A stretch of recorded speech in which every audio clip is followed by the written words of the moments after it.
Welcome to Mildly Impaired Gaming.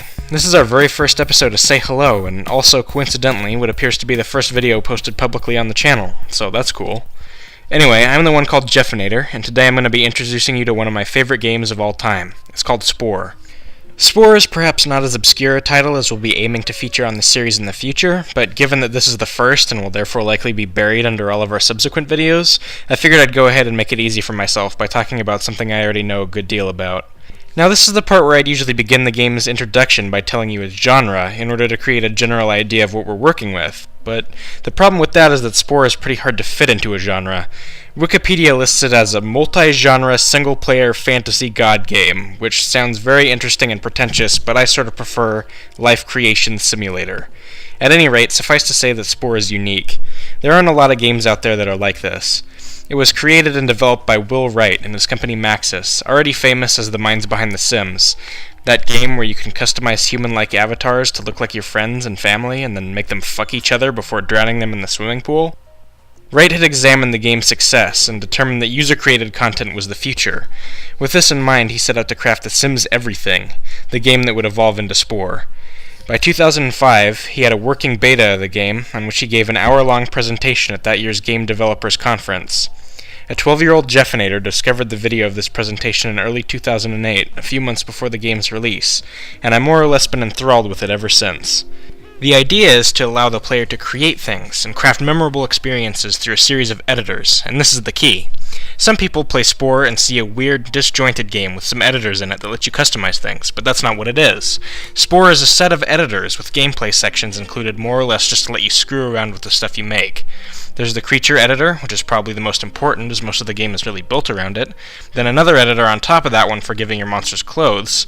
There's also a cell editor, editors for vehicles of 3 varieties, a separate editor for each of 4 kinds of buildings, and a spaceship editor.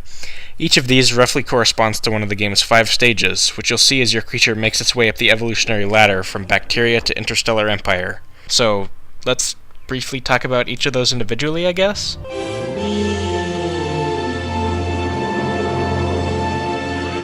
The game begins with a meteor as it smashes into an alien planet and releases a group of little bacteria dudes. Single-cellular organisms that swim around on a primordial soup background, eating little chunks of matter, and trying to avoid getting murdered by bigger cells. Sort of like a squishy, vaguely science-flavored Pac-Man.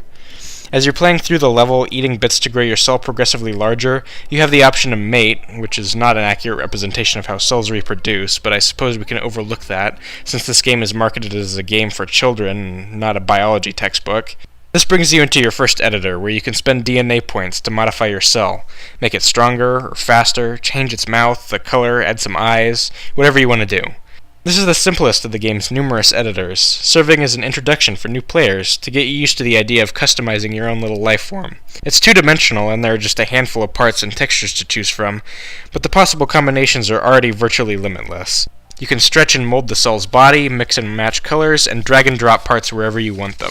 Other than that, though, there's not a whole lot to this stage. You eat smaller things, try not to get eaten by the bigger things, and change your cell in an editor whenever applicable. I've literally beaten this in less than 8 minutes, and the game is even aware that this is possible, as it offers an achievement for doing so. Quick pro tip: get the proboscis. It's OP as hell. When you've eaten enough nutrient matter chunks and/or cannibalized enough of your unicellular brethren, you reach a certain size threshold where the game decides you've won and advances you to the creature stage.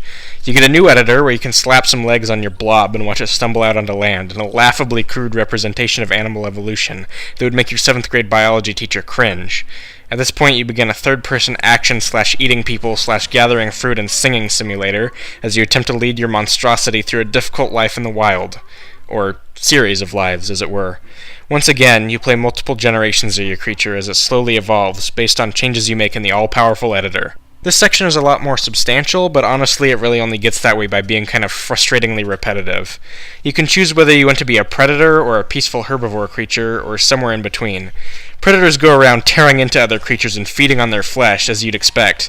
But due to the game's intended family-friendly nature, there's no blood or dismemberment engine or anything that might make this seem actually, I don't know, realistic or really high stakes, or allow it to provide any of that sweet, sweet violence catharsis that people sometimes look for in video games, but whatever. It works, I guess. If you decide to play this way, you'll be collecting DNA points to evolve your creatures by bringing about the extinction of other species. Why? I don't know, because genocide. Luckily, this is a lot easier than it sounds, because you only have to kill like 5 of any one kind of monster, and then the game just goes, good job, they're extinct, and the rest of them just magically disappear. If you're going the peaceful route, you instead gather DNA by allying with other species through a contrived singing and dancing minigame. Either way, you're trying to build up enough DNA points to increase your creature's brain size to the point at which it becomes self-aware. It's reasonably fun and interesting at first, but it's just the same thing over and over again, and it pretty quickly turns into a grind. Extinct this species, extinct that species, migrate, extinct another species, fuck your predetermined mate to conceive a child, repeat. Plus the gameplay kinda shits on the creativity aspect a little bit, because the parts you use for your creature affect its stats, so you'll generally end up picking the higher level ones instead of the ones that look cool, which honestly seems like it defeats the purpose a little bit. Anyway, once your monstrosity becomes self-aware, the one you are playing as creates fire and your pack/herd forms into a primitive tribe. At this point, your creature's physiology is locked in and can no longer be changed, but you gain access to a clothing editor. Whee! Hats! This stage is pretty short too, and pretty easily beaten under a half hour. You just have to either murder every other tribe nearby, or play them enough didgeridoo music that they decide you guys are friends. It's RTS-style gameplay, which is kinda cool, but it's really nothing special. You gather food, which is used as a unit production and maintenance resource, and consists of different types of things depending on what mouth you gave your creature. Meat for carnivores, fruit for herbivores, etc., etc. The maximum number of dudes you can have at once is 12. They all look the same, and the only way to alter what they do is by picking from a few different sets of tools for them to use, which you unlock by destroying or allying with other tribes. It's extremely simplistic, and there's not a really interesting editor associated with it for some reason, but unlike the creature stage, it's not really long enough to get boring. Once all threats are null, the game erases any allied tribes you may have had without any explanation and converts your hut village into a city. This is where the game starts to pick up a bit. The civilization stage grants you access to 7 new editors, 4 of which are essentially the same, but whatever. You design a city hall, a factory, an entertainment center, and a house using the corresponding building editors, which are kind of a new dash of flavor. They can be asymmetrical, and you can color parts independently, and like every other editor in the game, it's very intuitive. Just click and drag whatever you want. It sort of reminds me of Legos, actually, which I think is kind of what they were going for. Once you're done making buildings, you can place them in your little city in whatever arrangement you like. Different combinations of buildings have different effects. More factories mean faster resource harvesting, more entertainment buildings keep your citizens happy, which prevents them from rioting, and more houses increase your population, which affects the maximum size of your military. Like the tribal stage, this is an RTS, and there are a total of 3 types of units you can build: ground, sea, and air, all of which are designed by the player and fancy new editors. Additionally, how you treated your neighbors in the tribe stage determines the demeanor of your nation state, and by extension, which tools you have available to equip your vehicles with. Military nations get guns to blow up other cities with. Religious nations get musical instruments? I mean, okay, whatever.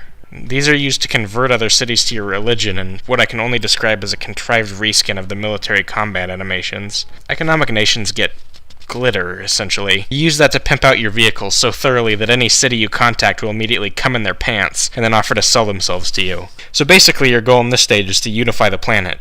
You can convert all other cities to your religion, buy them, or just blow the shit out of them with ICBMs. It's weirdly short, but it can be pretty fun.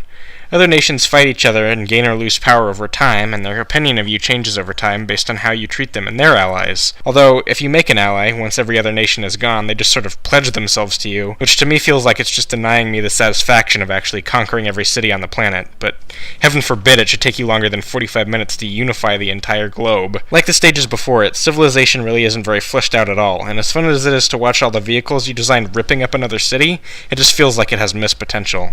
Oh well. All sins will be forgiven, because once you're finished unifying the planet, you get to the best stage of all. The stage where the game all comes together into something really interesting. I said before that Spore's gameplay is largely just an excuse for you to play with the stuff you make in the editors, and the space stage really isn't an exception. It just does a much better job of it. For one thing, you have access to all the editors at once now, including the spaceship editor, which you use to begin the stage by creating your vessel. There's just so much to do in the space stage. It's awesome. Like, literally, if any of the other stages were half this varied and interesting, the game would feel way less lopsided. Honestly, it all really feels like filler compared to this. This is cool. You can fly around your planet and look at all the cities, change them any way you want, change your dude's clothes, suck up wildlife with a tractor beam and fling it into orbit, whatever. You can leave the planet, go to the moon, and build another city there. You can terraform to make your colony worlds more hospitable, you can genetically modify creatures you find, you can make contact with alien races and declare war on them, or make friends with everyone you meet and form a federation of planets. You can fly through wormholes, teleporting yourself to distant regions of the galaxy ripe for exploration. You can find planets filled with life less advanced than your own and exterminate them, or drop a giant pop culture reference on top of a mountain and watch them slowly grow into a spacefaring civilization. There are tools and gadgets for your spaceship, the quantity of which I feel can only be adequately summed up by the word oodles.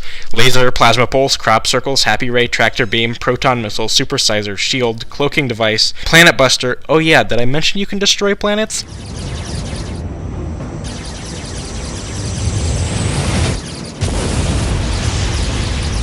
One of my favorite playstyles is what I like to call the Dalek approach, which essentially means that I exterminate every other race of sentient beings I find and spread my empire like a virus. I'm not sure what that says about me as a person, probably nothing good. Peaceful means of empire building are also pretty fun and interesting though, which is fairly surprising after all that bullshit that went on in previous stages. No more infinitely repeating mind-numbing dancing minigames. Now we have things that make sense. Spice trading, bribing, diplomacy, and questing. Other empires can send you on quests, which build your reputation and earn you money, and despite being procedurally generated, they're not as boring as you might think. I mean, yeah, they definitely start to get boring after a while, but at least they take some time to start getting repetitive, which is more than I can say for the procedurally generated quests in Skyrim, which all consist of assassinating bandit chieftains.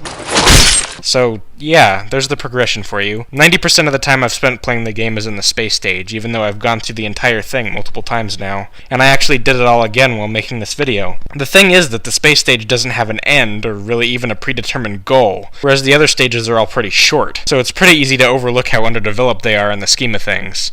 The bulk of the game is an awesome, procedurally generated space sandbox for you to fly around in and make stuff. It's also got some really nice ambient music going on. The soundtrack for this game is composed by Brian Eno, with the exception of the main menu music, which is also nice.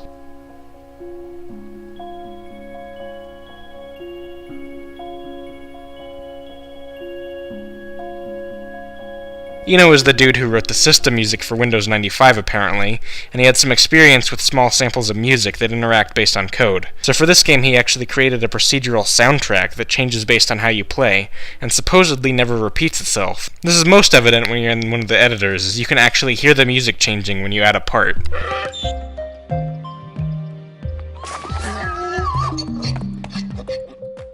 There's also a music creation tool for the player to use for composing a national anthem for your empire. Obviously, it's not super in-depth and it holds your hand a lot, since Maxis was probably assuming the vast majority of players have no idea how to actually write music that doesn't sound like straight garbage.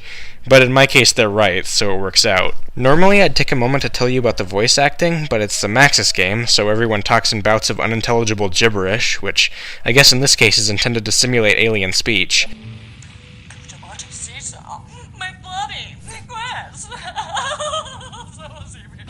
It's way less annoying than it is in The Sims, probably at least partially because you usually have the option to skip it, so it's not a big deal. There's a lot of information conveyed through text as a result of this, but the game is pretty self-explanatory in most cases, so you generally don't have to read that either if you don't want to. Honestly, I think Spore is a shadow of what it could be. The pacing is pretty shitty, and 4 of the 5 stages are watered down to near criminal levels, but I still love the hell out of it.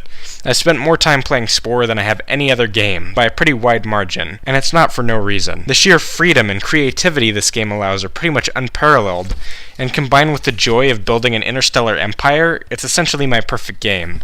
Space! Creativity! Power! Robot frogs! So, yeah. I guess we're not sure if Say Hello videos are actually reviews or not, but I definitely recommend picking up Spore. It's on Steam, which is better than I can say for most games we'll probably be covering in this series, and it's only like $20 now, which is less than half of what I paid for it in 2008. So definitely try it out if you haven't already. Until next time, I'm Jeffinator, and thank you for flying with Mildly Impaired Gaming.